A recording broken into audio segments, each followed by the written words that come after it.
గ్రామ సచివాలయం ఉద్యోగుల లేక డిక్టేర్ల అనే విమర్శలు ఆంధ్రప్రదేశ్ రాష్ట్రంలో చర్చించుకుంటున్నారు.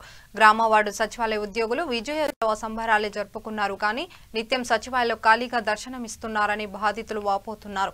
రాష్ట్ర వ్యాప్తంగా 1,60,000 మందికి గ్రామ వార్డు సచివాలయ ఉద్యోగుల కల్పన ప్రజల సౌకర్యమా లేక మరెవరి కోసమని నిలదీస్తున్నారు.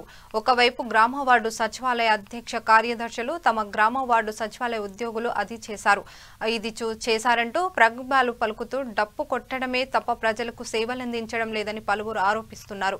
ఉద్యోగుల కోసం సచివాలయానికి రాకుండా ప్రజల ఆర్జీలను విన్నపాలను చెడచెవిన పెట్టి ఆ సచివాలయానికి వారే డిక్టేర్లా ప్రవర్తిస్తున్నారని ఆరోపణలు వెల్లడిస్తున్నారు. మాకు మీరు జారీ చేయండి అమ్మా అని రిక్వెస్ట్ చేస్తున్నాను. మిమ్మల్ని రిక్వెస్ట్ చేస్తున్నా సరే మీరు లేదండి, నేను ఏదైతే పద్ధతి చెప్పానో దాని ప్రకారం మీరు నడవాలి. వేరే సచివాలయం వాడు ఎట్లా చేస్తున్నాడు? వేరే సచివాలయం అడ్మిన్తోనే నేను ఇద్దరు అడ్మిన్స్తో మాట్లాడాను.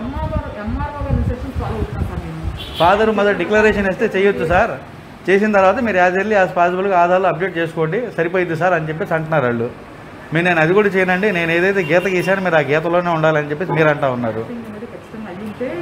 లేదు మేడం, మిమ్మల్ని ప్రభుత్వం మిమ్మల్ని నియమించింది ప్రజల సౌకర్యార్థం మిమ్మల్ని నియమించి మీరు ఇంకా ఇబ్బంది పెడుతున్నారు ప్రజల్ని. మీరు చాలా ఇబ్బంది పెడుతున్నారండి. నేను 3-4 ఇబ్బందులు ఫేస్ చే అది తమ్ము పడట్లేదు. మీ ఈకేవైసీ చేస్తామన్నారు కదా, అది ఈకేవైసీ కూడా పడడం లేదు. అది ఆధార్ అప్డేట్ చేయాలి. మా ఫాదర్ది కానీ మదర్ది కానీ డిక్లరేషన్ తీసుకొని ఇవ్వడానికి అవకాశం లేదా?